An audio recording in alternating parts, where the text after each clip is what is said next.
Muito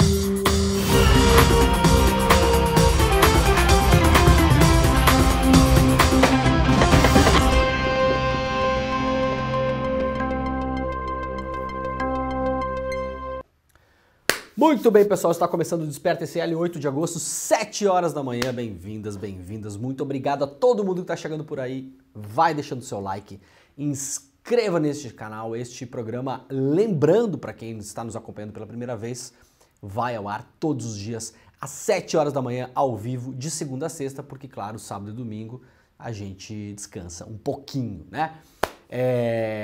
Obrigado também para quem está nos acompanhando em todos os canais do ICL, no canal do Eduardo Moreira, no meu canal do YouTube também, o Leandro Demore, também em outras redes sociais. Vocês sabem, né? Quem nos acompanha sabe que pode nos acompanhar também pelo Instagram, pela Twitter, pelo Facebook, e também estamos na nossa rede pela televisão e pelo rádio, rede pela TVT, televisão em São Paulo e na Grande São Paulo, pela Rádio Brasil Atual. Quem gosta de nos acompanhar pelo rádio, sempre falo, quem tem aquele hábito de ouvir rádio de manhã, né? Eu tenho esse hábito até hoje, desde que eu era muito moleque. Aliás, me tornei jornalista por causa do rádio. Tenho uma paixão enorme pelo rádio. Então, quem nos ouve pelo rádio pode ficar sossegado, de boaça, vai escutando aí no seu carro. Se você está organizando as coisas de manhã cedo, pode ficar só curtindo este programa, como se fosse o seu bom e velho programa do seu radinho, né? Do seu radinho, que fica tudo certo, a gente explica as coisas aqui, tentamos fazer uma descrição mais ampla possível das notícias também, para que você não precise necessariamente nos acompanhar pela tela, mas é claro, este é um programa em vídeo, né? O nosso cenário maravilhoso, montado aqui, né? A gente mostra as coisas também, então, por gentileza, quem puder, nos acompanhe em vídeo. E também o pessoal da TV Quirimurê, lá na Bahia. Muito obrigado a galera da Bahia que nos acompanha, muita gente mandando mensagem no nosso chat. O nosso chat já está fervilhando, então, por favor, você pode participar da conversa. O programa vai rolando aqui, vocês vão fazendo uma conversa paralela por aí no chat, né? Vão mandando informações complementares pra gente também. Muitas vezes a gente faz perguntas aqui, fica na dúvida. Muita gente que nos acompanha aí, tem médico, tem jornalista, tem dentista, tem advogado, tem professor, tem gente de todas as áreas, né? E aí nos ajudam. Muitas vezes a gente tem uma dúvida aqui, a pessoa mais especialista no negócio, trabalha com aquilo, trabalha lá na Defensoria Pública, né? Faz uma coisa que a gente não faz aqui, né? Tem uma especialidade que a gente não tem. Então, nos ajudem a fazer esse programa também pelo chat, participem do chat, claro, mantendo aquela civilidade. O chat do Desperta é um chat maravilhoso, na verdade, né? É um chat que não é igual os chats por aí, que estão na internet por aí, onde as pessoas ficam se xingando e brigando, né? Pode brigar, mas, como diz aquele meme, né, aquele cartaz da escola, não pode bater no coleguinha, tá? Então pode brigar, mas não pode bater no coleguinha. Pode discutir, claro que pode ter opiniões divergentes, é bom quando tem uma discussão também, né? É legal, é interessante, é bacana, mas maneira aí, tá bom? Não fica enchendo o saquinho no nosso chat, que a gente vai ali e deleta o seu comentário, tá bom? A gente faz isso mesmo. Ó, temos um recado importante hoje, Jimmy?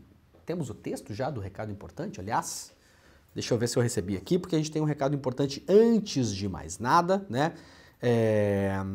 Aliás, digam de onde vocês estão assistindo o programa, né? Também gostamos de saber de onde as pessoas estão assistindo o programa.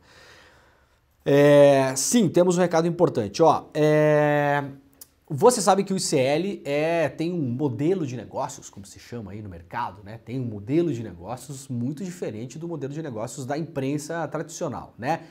E também muito diferente da imprensa alternativa no geral. Por quê? Basicamente, o programa que você está vendo agora, o Desperta ECL, o ICL Notícias Primeira Edição, que vai ao ar às 8 horas da manhã. Aliás, ontem fizemos uma transição do Desperta para o ICL Notícias Primeira Edição. Então, quem está acostumado, quando termina o nosso programa aqui, pegar o link nos comentários e ir para o N1, né, o ICL Notícias Primeira Edição, você não precisa mais fazer isso. O programa vai terminar aqui, vocês mantenham esta aba aberta, fiquem no Desperta, porque o ICL Notícias Primeira Edição começa no mesmo link, tá? Como se fosse a mesma programação, como se fosse televisão, né? Aliás, ontem eu perguntei para as pessoas se elas acham que o ICL tem que virar uma rede de TV, as pessoas falaram que sim, né? As pessoas muito emocionadas. Calma lá, gente, eu não sei de nada, tá? Eu não sei de nada. Eu acho que deveria, né? Na minha opinião, eu acho que deveria. Eu e todo mundo que acompanhou o programa ontem, né? Mas vamos ver como a coisa anda, né? E aí, então, eu estava falando sobre o modelo de como a gente levanta isso aqui tudo, né?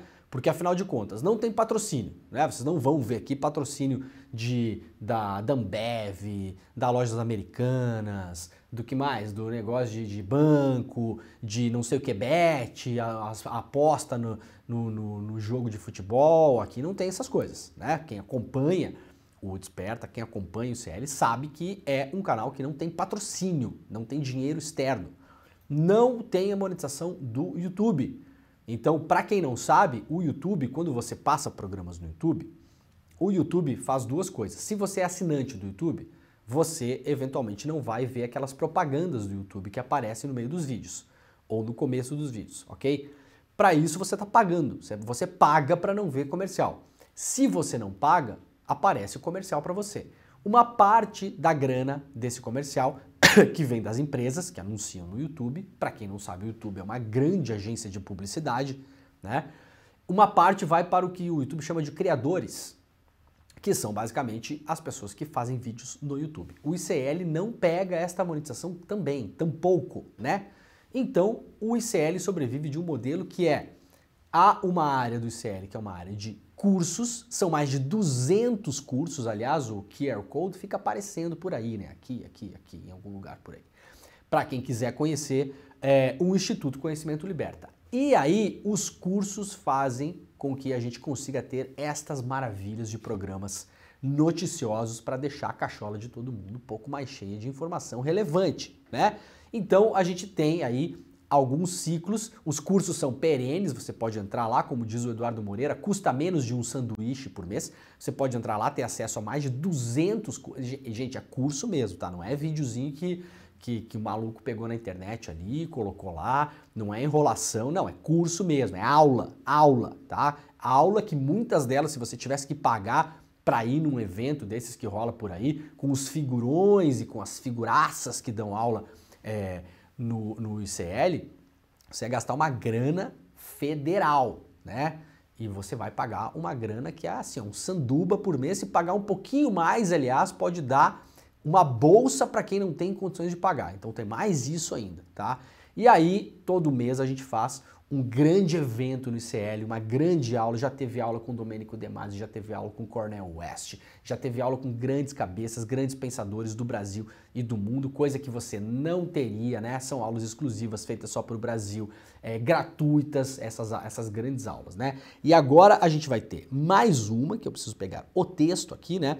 Aula online gratuita do Edu Moreira. O Edu, com alguma frequência, faz essas aulas sobre investimentos. Então, essa é uma aula para suas finanças, tá? É uma aula de investimentos. As 5 lições fundamentais para investir corretamente. A imagem está na tela. Aprenda em 1 hora, tá? Esse curso vai ser... Tem cursos que o Edu faz, que são cursos enormes, né? 2, 3 horas, 4 horas, fica lá respondendo, explica direito, né? O que é ação, o que é participação de empresa, como é que você pode organizar a sua grana, o que é uma letra do tesouro, o que é um tesouro direto, sabe? Essas coisas que CDB, LCA, LCI, sabe essas coisas todas que estão por aí, esses produtos bancários. O Edu faz uma aula, volta e meia, né? Como dizia a minha avó, volta e meia o Edu faz uma aula para explicar esses conceitos todos, é uma aula mais extensa. Nesse caso, vai ser uma aula de 1 hora, tá? É uma aula muito rápida, muito curta, muito sintetizada, mostrando o caminho para a construção de patrimônio com investimentos sem cair nas armadilhas mais comuns, as cascas de banana que são jogadas por aí, né? Seja por banco, seja por financeira, seja por coach financeiro, né? Então você para de consumir essa gente que mandou você comprar dólar no ano passado, né? Mandou comprar dólar, mandou tirar o seu dinheiro do Brasil, né? Mandou mandar o seu dinheiro não sei pra onde, falou que o Brasil ia virar Argentina, falou que o Brasil ia virar Venezuela. Aliás, eventos cancelados, avisei ontem, né? Importante quem não pegou. Quem comprou ingresso, pacote dos eventos, Brasil vai virar Argentina, Brasil vai virar Venezuela, tem que entrar em contato com a agência de viagens porque os eventos foram cancelados, tá, pessoal? Não tem data remarcada para acontecer de novo esses eventos. Então essa aula do Edu, de novo, uma aula muito sintética, muito rápida, uma aula de 1 hora, ela serve também para você não comprar dólar no governo Paulo Guedes, né? Senão depois você vai morrer com o dólar aí, achando que o dólar ia ficar R$8, R$9, 11, 12, 15, né? Aí comprou, o dólar baixou, aí você vai no churrasco no final de semana, seus amigos ficam tirando onda com você porque você foi o quê? Neste exato momento. Foi atrapalhado, né? Foi atrapalhado. O seu pensamento foi atrapalhado pelo coach e pelo Paulo Guedes, tá? Então, ó, aula online, ou seja, você pode assistir de qualquer lugar, grátis, tá bom? Essa aula é gratuita, uma aula de 1 hora super sintética, só com o essencial que você precisa saber para não cometer bobagem com a sua grana, tá bom? Para fazer investimento do jeito certo, saber como funcionam as coisas, não escorregar em casca de banana. Vai ser um evento ao vivo e, olha, com muita exceção, esses eventos têm replay. Geralmente não tem replay, então eu insisto, separa o tempo do dia do evento para você assistir ao vivo, porque é ao vivo, exclusivo e grátis. E geralmente não passa de novo, tá bom? Depois dessa aula, pum, some, desaparece, tá bom? E aí é o seguinte, vai ser no dia 17 de agosto, às 8 horas da noite, uma quinta-feira. Então hoje é 8 de agosto, 17 de agosto, você tem aí uma semana e pouco para se organizar, 17 de agosto, às 8 horas, uma quinta-feira, se organiza.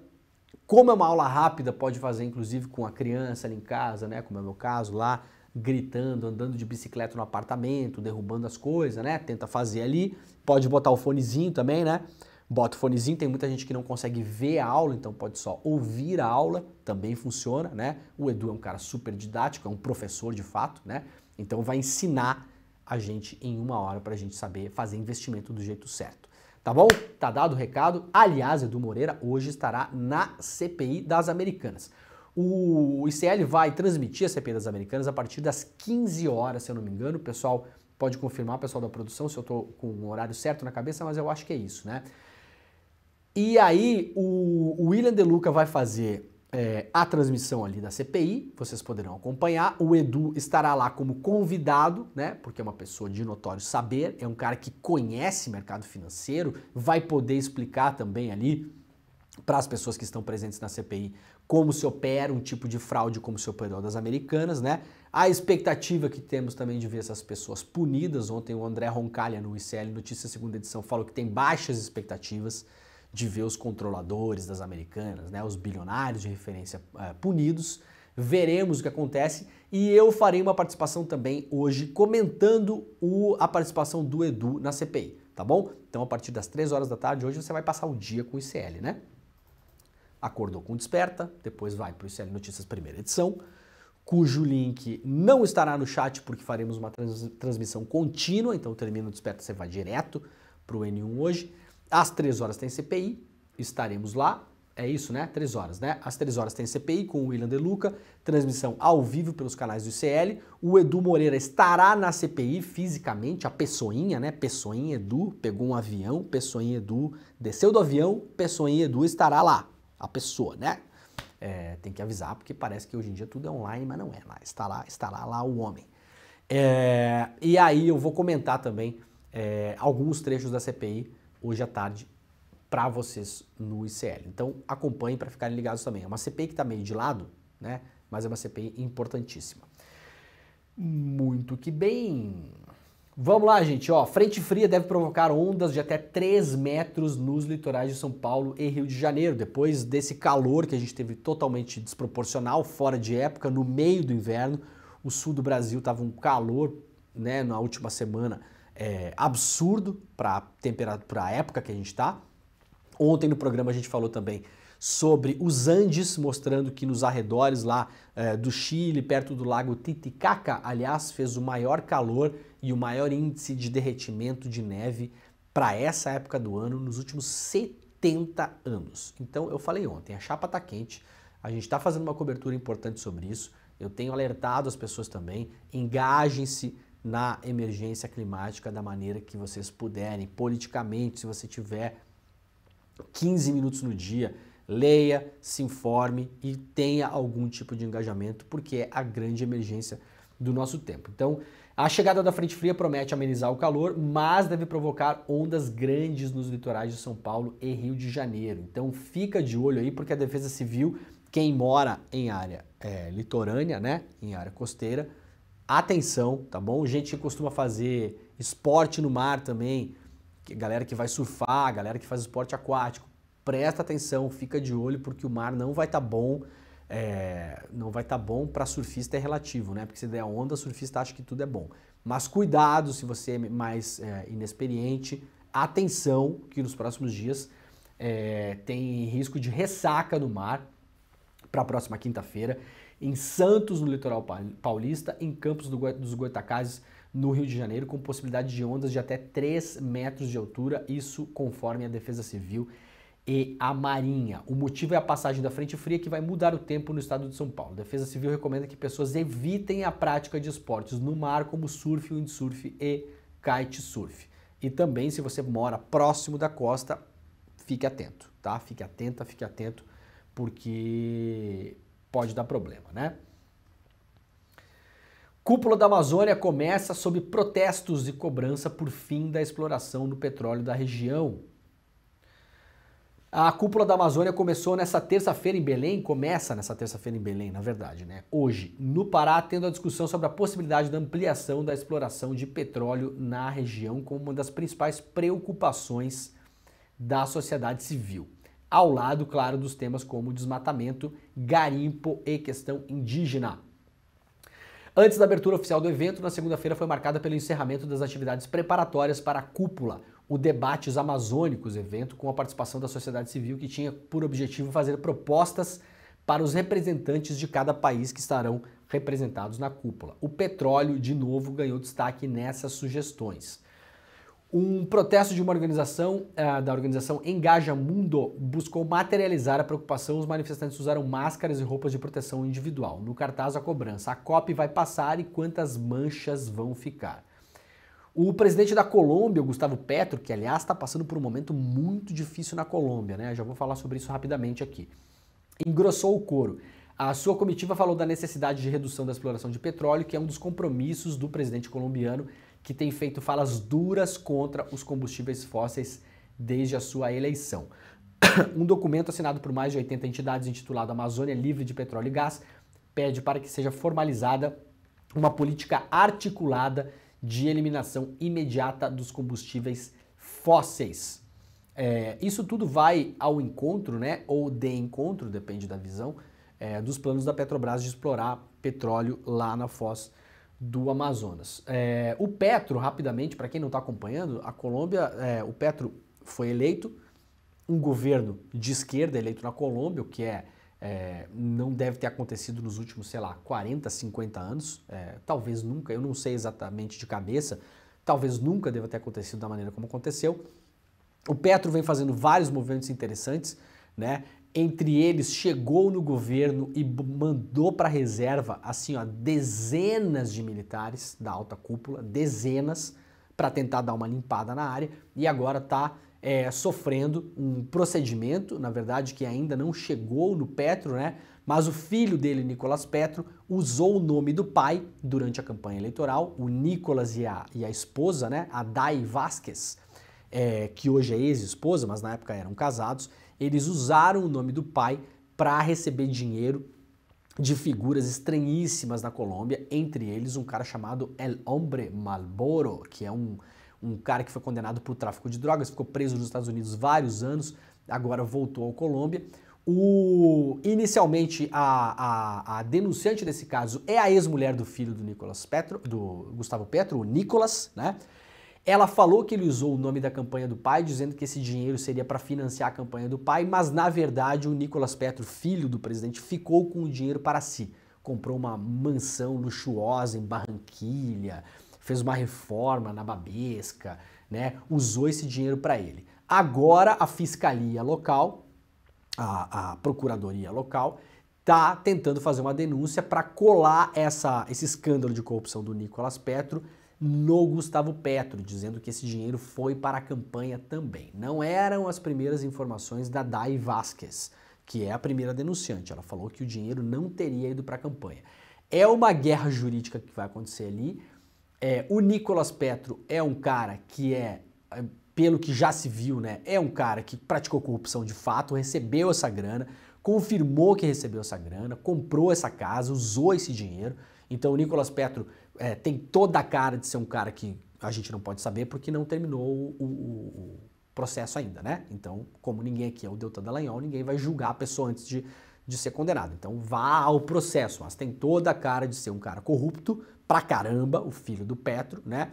Eles não se dão pessoalmente, é o que dá pra entender ali, mas as denúncias são todas com uma cara de lava-jato que eu vou falar pra vocês. Não em relação ao Nicolas, tá? Em relação a tentar fazer essa coisa chegar no governo e eventualmente derrubar precocemente o governo do Nicolas Petro.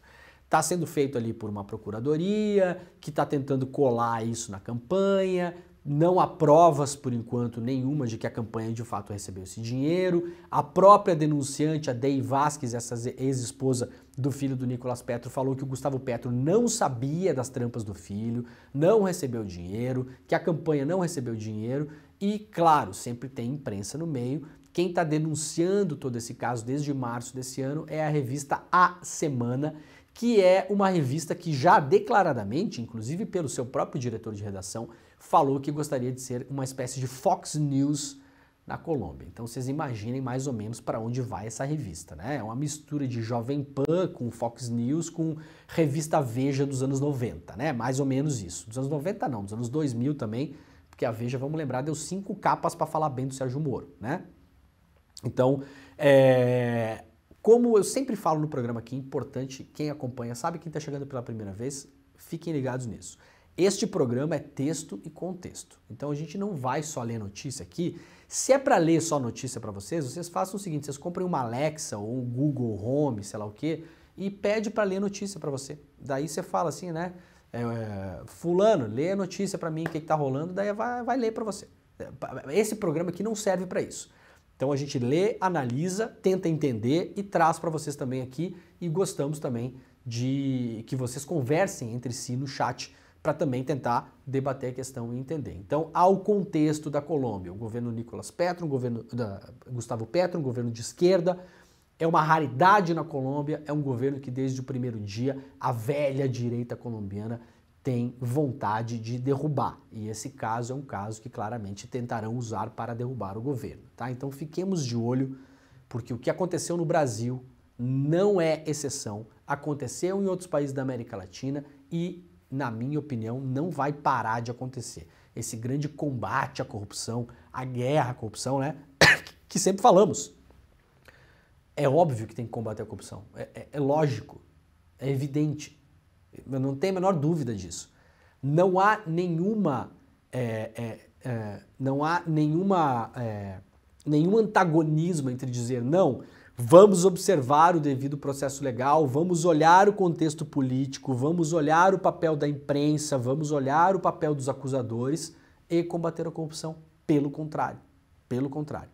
Combate à corrupção se faz dentro dos limites legais. E há um contexto nisso tudo. O contexto da Colômbia não é favorável para o governo Gustavo Petro, desde o início. E claro que vão tentar usar esse gancho para derrubá-lo, né? Saímos da cúpula da Amazônia e fomos para lá na Colômbia, né? É assim que é, né, Aldini?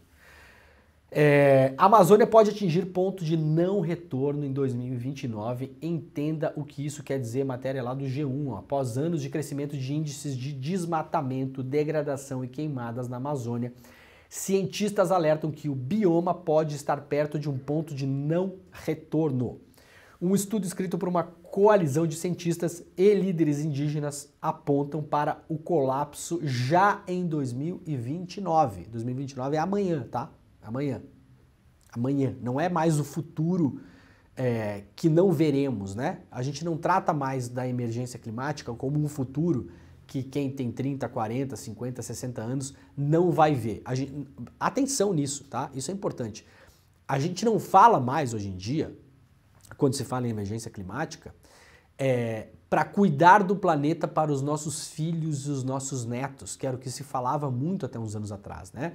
Nós temos que cuidar do planeta para deixar um planeta habitável, um planeta melhor para os nossos filhos, nossos netos. Não, é para nós mesmos. É 2029. É amanhã. Não é para o seu neto. É para o seu neto também, mas é para você também. É para mim, é para todo mundo. Os resultados destacam a agropecuária como principal impulsionador do desmatamento do bioma, já que a quantidade de área florestal dedicada à agricultura aumentou 3 vezes desde 1985, enquanto o desmatamento da floresta tropical para criar gado já é responsável por quase 2% das emissões anuais de gases de efeito estufa em todo o mundo. A maior preocupação é com o fogo, que pode comprometer mecanismos de chuva da floresta, provocando ainda mais seca e propensão para mais queimadas. Em um ciclo vicioso que pode ser piorado pelas mudanças climáticas e o fenômeno El Niño, a Amazônia pode chegar a um estágio que não seja mais possível manter a cobertura vegetal suficiente para garantir a quantidade de chuva necessária para a manutenção da própria floresta. De acordo com o painel intergovernamental de mudanças climáticas, o IPCC, a savanização da Amazônia já está acontecendo. Mais de 2 milhões de quilômetros quadrados do bioma estariam muito próximos do ponto de não retorno. Ainda há esperança? Claro, sempre há esperança, né? Se não houvesse esperança, não estaríamos nem fazendo o programa hoje aqui. Apesar de todos os dados alarmantes, os autores do relatório afirmam que ainda é possível proteger 74% da Amazônia intacta remanescente e restaurar até 6% dessas áreas degradadas. No entanto, para isso é preciso que se haja imediatamente. O relatório recomenda que a área florestal remanescente seja governada em conjunto com as comunidades indígenas locais, que cada país amazônico apresente um plano de ação para atingir a meta de proteger 80% do território até 2025. Essas conversas, claro, todas estão acontecendo no âmbito da cúpula da Amazônia, né? Muito bem, gente, ontem uma notícia que saiu de última hora, no final da tarde, né? Foi assassinada, nas minhas contas, a 8ª pessoa, 7ª ou 8ª, se considerar o irmão desse cara que foi assassinado ontem também, né? No pós-crime da Marielle, que tem ligação com o caso. Ontem, o ex-vereador, um cara chamado Zico Bacana, né? Zico Bacana, foi assassinado no Rio de Janeiro, na zona norte do Rio de Janeiro. Ele acabou levando um tiro, foi alvejado, né? Já tinha sofrido uma tentativa de assassinato em 2020, tinha tomado um tiro de raspão na cabeça e ontem foi executado. A característica é de execução. Ele estava com um irmão em uma padaria, um carro passou, fez disparos dentro da padaria e os dois acabaram sendo assassinados. O ex-vereador, aqui notícia do jornal Extra, lá do Rio de Janeiro, quem assina a matéria é a Berenice Seara e o Marcos Nunes. O ex-vereador Jair Barbosa Tavares, conhecido como Zico Bacana, foi baleado na cabeça em Guadalupe, bairro da zona norte do Rio de Janeiro, que faz parte da sua área de atuação. A sua área de atuação, entenda-se milícia, né? Área comandada ali, né? Já historicamente, essa área de Guadalupe é uma área que se reporta ao Zico Bacana como sendo o comandante da milícia local. O ex-parlamentar chegou no hospital já sem vida, né? A Delegacia de Homicídios da capital investiga o caso, que teve outros 2 mortos. Então, perdão, isso é uma atualização, tá? Ontem tinha confirmado a morte do Zico Bacana e do irmão dele, e agora o Jornal Extra diz que tem mais uma pessoa que foi assassinada nesse mesmo dia, né? Nessa mesma cena. Jorge Barbosa Tavares, o irmão do Zico Bacana, e Marlon Correia dos Santos. Segundo a Polícia Civil, a perícia foi feita no local e diligências estão em andamento para apurar a autoria e a motivação do crime. O Zico Bacana, esse cara, ele tem envolvimento no caso Marielle, né? Ele foi vereador nas eleições, se elegeu em 2016 e de 2017 a 2020 ocupou o cargo. No último pleito concorreu pelo Podemos, ficou como suplente. Ele tomou a tentativa de assassinato em 2020, né? O Extra descreve a tentativa aqui, né? Tomou um tiro de raspão na cabeça, tá aí para quem tá vendo o programa, tá vendo a foto dele, isso aqui foi 2020, saindo do hospital. E em 2008, antes de ser eleito, o Zico Bacana foi citado na CPI das milícias que foi instaurada no Rio de Janeiro pelo Marcelo Freixo na época, e na CPI das milícias a Marielle Franco trabalhou junto com o Freixo, né? Lembrando que ela já estava lá atrás, em cima desses caras. E ele apareceu na CPI como um dos chefes dos grupos paramilitares que atuavam na região de Guadalupe e Ricardo de Albuquerque, mas nunca foi indiciado. Ele também prestou depoimento um mês após a morte da Marielle Franco. Na época, a Delegacia de Homicídios investigava a presença de milicianos entre seus assessores. Zico e Marielle foram eleitos pela primeira vez em 2015 e ambos ocupavam um gabinete no 7º andar da casa na época do crime. O Zico Bacana sempre negou qualquer envolvimento no assassinato, né? Lembrando que na semana em que a Marielle foi assassinada, o Intercept no Brasil deu uma reportagem e mostrando que o gabinete do Zico Bacana, nas semanas anteriores ao assassinato da Marielle, foi frequentado por diversos milicianos. Diversos. Então nisso entrava um pouco a história desse personagem. Acabou sendo assassinado. Já são várias os indícios de queima de arquivo no caso Marielle. Esse é mais um, né?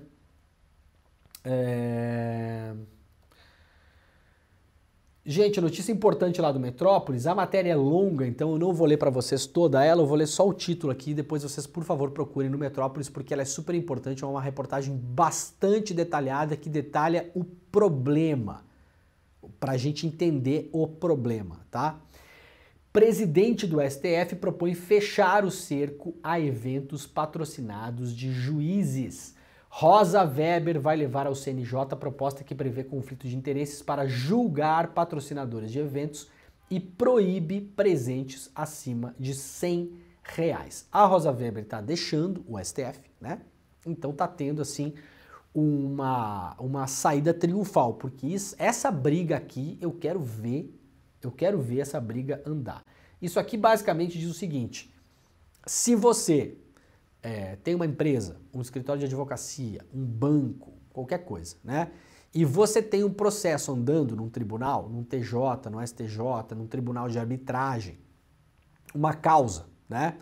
Você não pode, é absurdo que a gente esteja discutindo isso, mas hoje pode. Você não pode ficar patrocinando evento, festa, encontro e ficar levando o juiz. Hoje acontece, bastante inclusive, né? Então vai lá, por exemplo, o Banco BTG, é um exemplo, tá na matéria inclusive, vai lá e patrocina um evento. E nesse evento é um evento de debates jurídicos, nesse evento leva juízes. Eventualmente um desses juízes, um desses desembargadores, que está indo para esse evento, evento pode ser fora do Brasil, por exemplo, então está viajando de classe executiva, ficando em hotel 5 estrelas, participando de festa, de jantares, de convescote, etc e tal. Esse desembargador, essa desembargadora, esse juiz, essa juíza, está julgando a causa do patrocinador. Isso é permitido no Brasil. É um absurdo, né? A Rosa Weber agora está indo para cima disso, né? Vai levar ao plenário do CNJ uma resolução que endurece a fiscalização de eventos privados patrocinados com a presença de juízes. No texto proposto pelo ministro Luiz Felipe Vieira de Mello, filho do Tribunal Superior do Trabalho e endossado pela presidente do STF, estão previstos conflitos de interesse para julgar casos de patrocinadores privados e proibição de presentes, entre aspas, e auxílios acima de R$100. Há ainda o estabelecimento de normas rígidas de transparência das agendas do magistrados. Como eu falei aqui, a matéria é longa, a reportagem cita inclusive vários patrocinadores, vários eventos, tem escritório de advocacia, tem associações, tem banco, tem empresa, tem de tudo. É uma festa, né? É uma festa. Então, a Rosa Weber, assim, praticamente como o último ato, né? O último ato da sua trajetória no STF, vai comprar essa briga junto com o Luiz Felipe Vieira de Mello Filho. Né? Os dois estão botando o nome na berlinda, não é uma briga fácil, não é mole. Isso envolve bilhões de... Gente, só a causa, para vocês terem uma ideia, antes da gente ir para outro assunto. Contexto, tá? Só a causa da JBS, a JBS tem uma causa com uma empresa gringa, eu não lembro exatamente o nome da empresa agora aqui, sobre uma indústria de celulose no Brasil, tá bom? Uns anos atrás fizeram um negócio, esse negócio ficou deu problema no negócio, as duas partes contestam o negócio e isso está sendo arbitrado pela justiça. Em São Paulo, TJ de São Paulo. Só essa causa é uma causa que, se não me falha a memória, é uma causa de 15 bilhões de reais. Só a causa da JBS. Vocês imaginem quanta grana é investida para que essa causa seja vencida, de uma parte e de outra, né? E aqui não estou falando que é investida em juízes de modo ilegal. Eventualmente há casos no Brasil que sim, tá? Mas o modo legal de você fazer lobby com magistrados são esses eventos, essa coisa, entendeu? Leva pra cá, leva pra lá, o hotelzinho, o coquetel, a recepção, o jantar no restaurante mais badalado de não sei aonde, a classe executiva da companhia aérea, entendeu? Isso acontece muito, né? Para você tentar comprar boa vontade. Tem pessoas e pessoas trabalhando. Tem pessoas que vão, tem gente que vai e tem gente que não vai. Né? Tem gente que é suscetível, tem gente que não é suscetível. Então, a Rosa Weber vai tentar encarar esse negócio agora. Apoio total a isso, óbvio, evidente, que eu gostaria de ver isso acontecer. Veremos se essa coisa vai andar, né? Pessoal, ontem o site Diário do Centro do Mundo, o DCM, sofreu um ataque hacker e ficou fora do ar por algumas horas. Causou, obviamente, um pânico no site, porque o site o site caiu e não se sabia se ele voltaria, né? As pessoas que fizeram o ataque tomaram conta do site e do domínio do site também, do www, né? E o Kiko Nogueira, que é o publisher, né, do DCM, ontem conseguiu recuperar o site, então o DCM voltou, né, ficou algumas horas fora do ar, voltou, e o Kiko ontem, em uma live, falou que o DCM sofreu um ataque de DDoS, que é um ataque relativamente comum, que acontece na internet, um ataque de 20 a 30 mil tentativas de ataque nos últimos dias para tentar derrubar ou controlar o DCM, e segundo o Kiko, pela análise técnica que eles fizeram, foram ataques que vieram de fora do país e é um ataque que custa dinheiro, isso não é feito por amadores. Então alguém pagou alguém, né? Ou alguém foi pago, ou alguém dedicou um tempo precioso de trabalho para derrubar o DCM ontem. Os ataques vieram de China, Rússia e um outro país ontem, o Kiko citou, eu não me lembro exatamente qual, né? Então não necessariamente são desses países, porque essas pessoas usam táticas de mascarar, né, origem, então a pessoa pode estar em outro país, não necessariamente estar na China ou estar na Rússia, tá? Mas foi tenso ontem, né? Então aqui a minha solidariedade, porque imagina, se o DCM ficar fora do ar 3, 4 dias, como o Kiko falou ontem, o site pode quebrar, né? Porque vive de fazer jornalismo e do acesso que eles recebem ali no site e no YouTube. Então conseguiram recuperar ontem, a revista Fórum hoje publicou uma matéria sobre isso, o DCM sofre ataque cibernético e hacker bolsonarista deixa mensagem. Nas mensagens que acompanhavam uma foto de policiais federais apreendendo malas de dinheiro, o autor alega ter trabalhado no canal. O Kiko não acredita nisso, o Kiko acha que é ataque mesmo, muito possivelmente perpetrado aí pela extrema-direita para derrubar o site. E lembrando que o DCM vem fazendo matérias importantíssimas, vem fazendo jornalismo de altíssima qualidade lá, batendo pesado em muita coisa, né? Então, o Kiko já vinha tentando segurar a onda ali desses ataques há uns 2 ou 3 dias, mas ontem finalmente conseguiram derrubar o site. O site já recuperou o seu controle, né? Tá ainda meio balhado, tô acessando o DCM aqui, ó. Aliás, quem acessa o DCM, eu sugiro vocês irem lá e limparem o cache. Quem sabe fazer isso, né? Pode limpar o cache para poder acessar o DCM. O site tá meio balhado ainda, mas tá no ar, tá funcionando aqui, ó. Tá sem imagem, só aqui, né? Mas está funcionando, e tem uma matéria importantíssima hoje lá, exclusiva do DCM, assinada pelo Vinícius Segala, Relatório final do inquérito do Guarujá traz contradições e gera desconfiança da versão oficial da polícia. A matéria super completa do DCM pegou o relatório da investigação e mostrou que há várias contradições em relação ao que disse a polícia e ao que eventualmente aconteceu de fato. Eu não vou ler a matéria, vocês leiam, porque é uma matéria grande, completa, baseada num inquérito, né? Então não é o que o Vinícius Segala acha, é o que está lá, é investigação policial, para quem defende a polícia, então tem que defender a polícia mesmo, tem que defender a polícia aqui também, isso aqui é uma investigação policial. Mostrando que, por exemplo, há várias contradições em relação à arma do crime apreendida, saber quem foi que atirou ou não, a maneira como as testemunhas foram ouvidas pela polícia. Então, leiam a matéria, o DCM está de volta, está no ar e a matéria é importante. Agência pública também sobre a chacina do Guarujá. Morador denuncia que policiais apagaram imagens em local de morte. Matéria trazida ontem pela agência pública. Deixa eu pegar o suco, né? Cadê a parte importante da matéria? Um morador presenciou uma cena de assassinato na rua dele. Ele tinha uma câmera no portão dele, para fora, apontando para fora de casa. Segundo o relato do morador, eu abri o portão e a polícia já chegou pedindo as imagens. Só que como eu tô vendo que é a lei, que tem um policial fardado ali, que ele precisava, etc e tal, eles tiraram, a polícia tirou o HD da casa do cidadão e apagaram as imagens. Ontem a corregedoria veio e pediu para ver as imagens, eu dei acesso a eles, aí eles viram que não tinha nada e não levaram nada.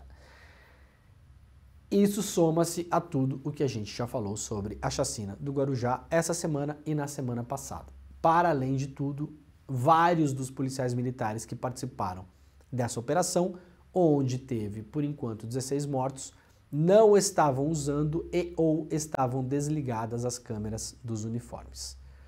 Né? Então a polícia, que fala que reagiu a tiros em todas essas ocasiões, não vai apresentar imagens e, segundo denúncia desse morador, foi até a casa, inclusive, de um morador para pagar a imagem de câmera de segurança. Ué, mas não era a reação a tiro? Isso aí não seria bom para a polícia mostrar que eles foram lá valentemente reagir ao crime, né? Aliás, uma das coisas que o Vinícius Segala fala na matéria do DCM é em relação a isso também. Os policiais, no dia que teve o trágico assassinato do soldado da Rota, né? Que ninguém aqui, obviamente, está dizendo que isso não é errado, é óbvio que é.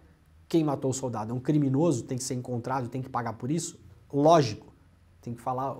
Hoje em dia tem que falar tudo, né? A gente tem que ser óbvio em tudo que a gente fala, né? Mas tá falado então, tá bom? O Vinícius Segala, com base no inquérito da Polícia Civil, no laudo, mostrou que os policiais disseram que foram recebidos a bala, né? No dia que o soldado da Rota morreu. E que ouviram e tomaram vários tiros de cima para baixo, numa dinâmica geográfica, né? De cima para baixo em direção à viatura.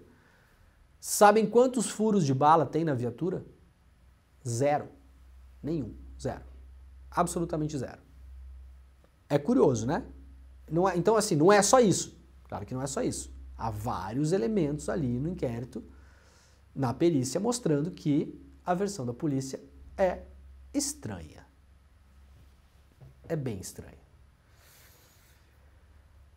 Ações da PM com 30 mortes em 8 dias e críticas de ministro. O governador da Bahia fala em apuração de eventual excesso, né? O ministro Silvio Almeida falou que vai colocar o ministério em cima do que está acontecendo na Bahia também. A polícia da Bahia também está saindo para matar. Governo da Bahia é um governo do PT, para deixar bem claro, a violência policial no Brasil é suprapartidária. Há dois tipos de governador no Brasil.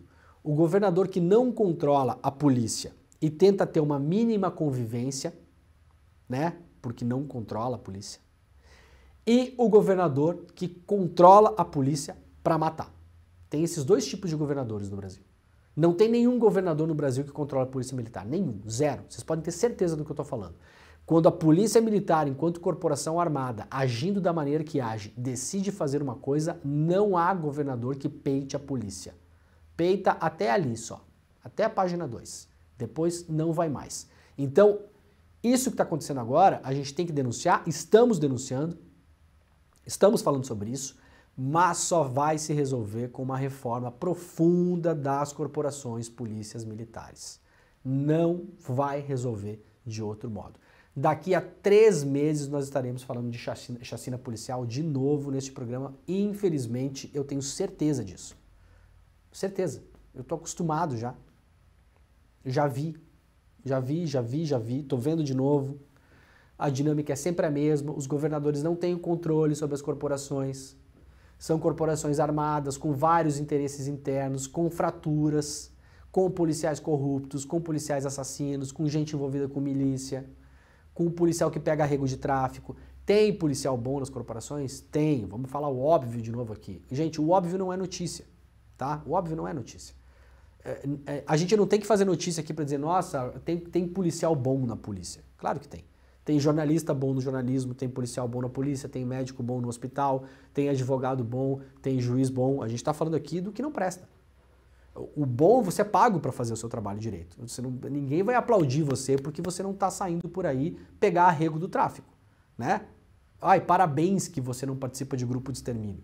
Então, o seu trabalho é esse, né, meu camarada? Tá bom? Então, não é para isso que a gente está aqui. Agora, se não tiver reforma nas polícias, não vai parar de acontecer. O ministro Silvio Almeida botou o ministério em cima do que está acontecendo na Bahia, fez muito bem. É um absurdo o que está acontecendo na Bahia e o governador falar em eventual excesso. Eventual excesso. O Tarcísio foi mais longe, né? O Tarcísio se disse extremamente satisfeito com o que a polícia estava fazendo.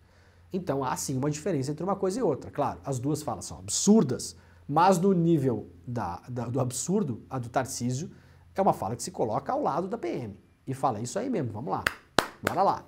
É para isso que vocês estão aí. Complicado, né? Olha só, o Anderson Torres hoje vai depor na CPI do 8 de janeiro. A CPI deve começar agora de manhã, né? Começa às 10 horas da manhã, por aí. Então vocês acompanhem o ICL Notícias primeira edição e depois vão para a CPI. E deve ser questionado hoje, claro, sobre a minuta golpista, sobre as blitz da Polícia Rodoviária Federal e sobre ataques às urnas.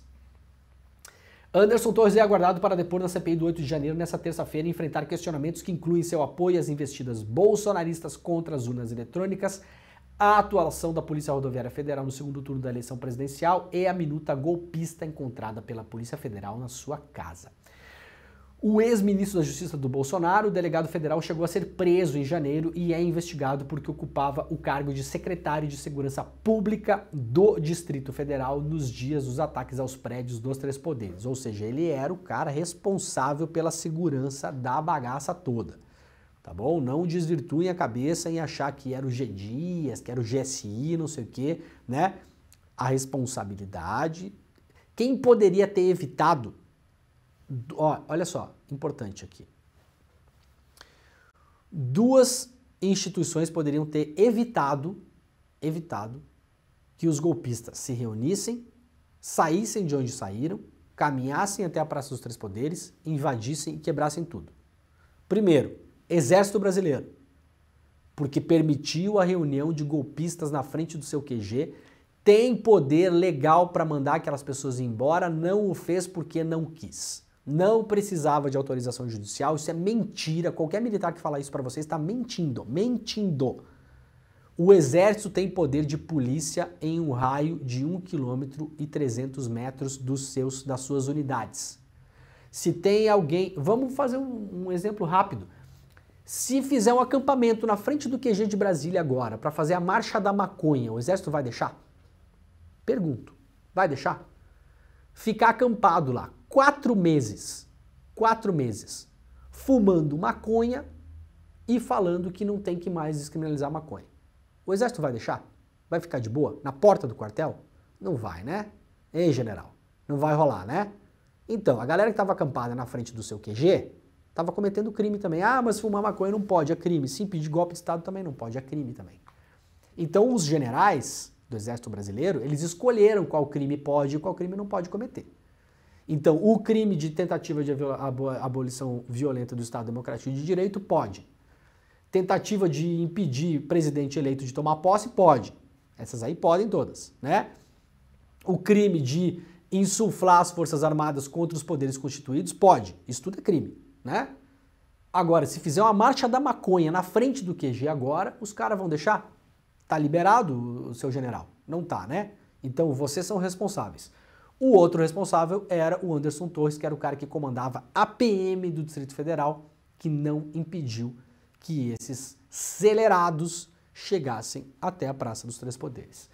Será ouvido hoje. O ICL também faz a transmissão desta CPI, correto, Jimmy? É isso? Faremos também? Então tá. Então fiquem de olho, porque o ICL hoje está cheio de coisa, né?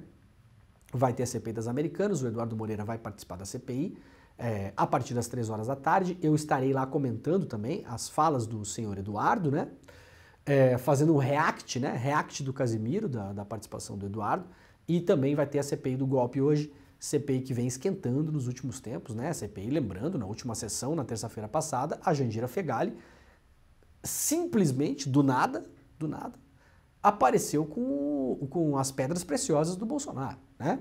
Leu lá o e-mail onde os assessores do Bolsonaro mocosavam pedras preciosas, né? Então o CPI está esquentando, veremos como será com o Anderson Torres hoje, né? Olha só, para a gente ir encaminhando aqui o final do programa, né? Faltam 8 minutos. A PGR aqui nos traz o Aguirre Talento lá no UOL. A matéria é o seguinte: em sigilo, PGR pede para que STF anule investigação da Polícia Federal que envolve Arthur Lira. Eu vou ler um trecho da matéria e vou explicar uma coisa importante, tá bom? Eu sei que a gente tem raiva do Lira, né? Todo mundo tem direito de ter raiva do Lira. Aliás, a gente tem obrigação de ter raiva do Lira, né? Mas eu vou só botar um ponto aqui que eu acho que é um ponto de atenção. Isso aqui talvez não seja tão ruim quanto parece. Vamos lá. A Procuradoria-Geral da República pediu ao Supremo Tribunal Federal que anule toda a investigação da Polícia Federal sobre desvios de aquisição de kits de robótica dos prefeitos de Alagoas, que envolveu o nome do presidente da Câmara, Arthur Lira. Qual que é o negócio aqui? Qual que é o problema? Vamos ler aqui com o nosso marca-texto.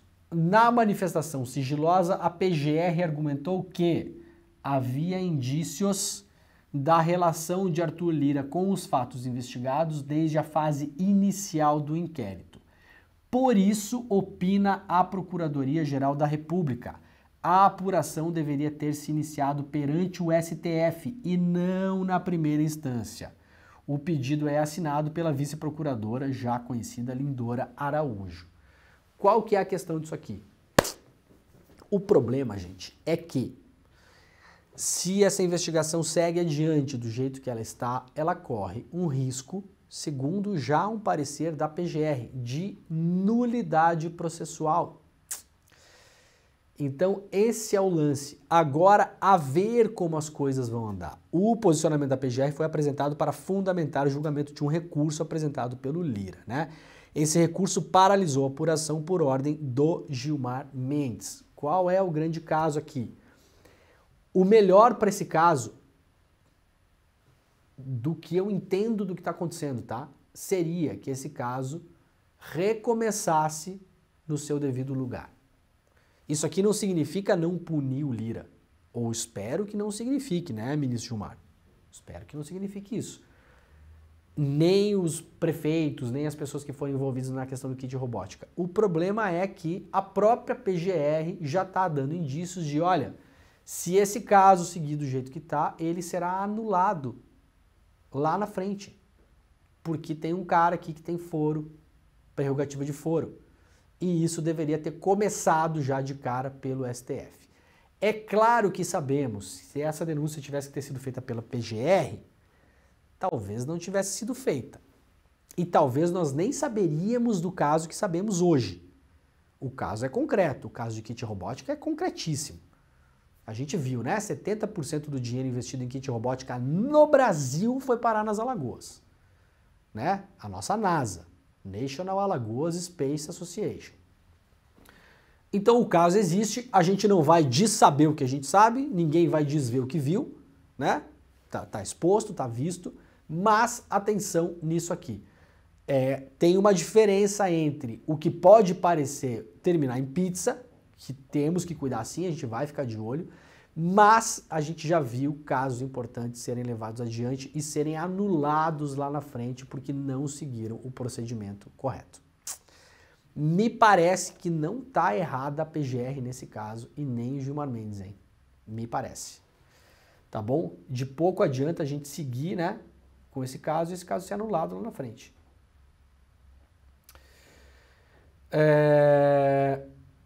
Pessoal, a gente tem que se despedir, na verdade, da nossa rede, né? E eu tinha separado hoje 2 vídeos, mas em respeito a quem nos acompanha na TVT, na Rádio Brasil Atual e na TV Quirimurê, queridos dos quais eu tenho que me despedir agora, eu vou fazer o seguinte, eu vou guardar esses vídeos para o programa de amanhã. São vídeos que se relacionam com o que aconteceu no Rio de Janeiro. A Polícia Militar no Rio de Janeiro, segundo denunciam testemunhas e familiares, matou a tiros um menino, uma criança de 13 anos. Né? Desculpa da PM, reagimos a tiro, fomos recebidos a bala, o de sempre. O de sempre. Eu já tô cansado de falar isso. Então, eu vou dar tchau para nossa rede, pessoal da TVT, a Rádio Brasil Atual e TV Quirimurê, muito obrigado pela companhia. Assistam o programa de amanhã, eu quero mostrar 2 vídeos para mostrar para vocês como as coisas andam no Rio de Janeiro. E são vídeos que vão, assim, ó, deixar escancarado, a gente não vai precisar fazer comentário depois para a gente entender como é a atuação policial nesses casos, tá bom? Então, muito obrigado e até amanhã. Tchau! Galera que fica com a gente na internet ainda, eu vou dar o recado final, vou falar do curso de novo. Pode ser? Vamos fazer isso? Então vamos fazer isso. Amanhã a gente volta a falar sobre o caso do menino Thiago Flauzino, que foi morto no Rio de Janeiro, mais um desses casos. Eu separei 2 vídeos, a gente vai falar com tempo sobre isso amanhã, porque precisa de tempo para falar. Ó, o programa está acabando, recado importante. Não precisa sair do link do Desperta para acompanhar o ICL Notícias primeira edição. A gente vai fazer a transmissão do programa neste mesmo link. Então quem está por aí, fique aí, não mexa em nada, não clique no xizinho, não movimente o seu mouse. Se puder, não respire, não faça nada, tá bom? Fique aí. Antes de terminar o programa, então vamos lá rapidamente para a gente dar um recado final aqui. O Edu Moreira vai fazer um curso sintético, muito curto, de 1 hora, tá bom? Um curso de 1 hora para ensinar você a investir o seu dinheiro e não cair nas cascas de banana que as financeiras, os anúncios do Google, os coaches de Instagram e tal ficam jogando por aí. Então, se você comprou dólar do Paulo Guedes, né? Se deu mal, né? Ou se não comprou, se deu bem também, parabéns, né? Então presta atenção, ó, dia 17 de agosto, às 8 horas da noite, uma quinta-feira, portanto, vai ter essa aula, uma aula de 1 hora, muito sintética, explicando para você como lidar com o seu dinheiro e conseguir construir patrimônio, tá?